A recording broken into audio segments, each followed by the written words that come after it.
During Heart Health Month, doctors are reminding the public that heart problems don't always come with warning signs.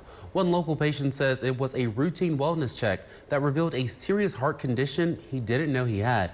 Now he's sharing his story to encourage others to stay proactive about their health. What started as a simple routine wellness visit for Herbert Perkins turned into a life-changing moment at Christus St. Francis Cabrini Hospital.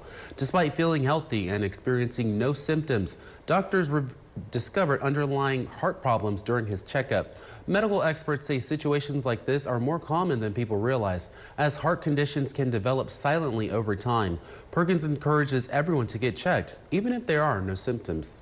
Get yourself checked. It's not just get yourself checked, but do the heart cath, open heart, do the heart cath, please.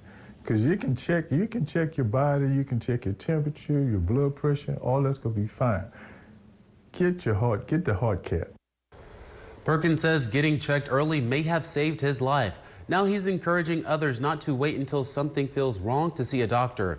Physicians say regular screenings, even when you feel fine, can help detect issues early and prevent more serious complications down the road. They hope stories like his will inspire others to take charge of their heart health and schedule routine checkups.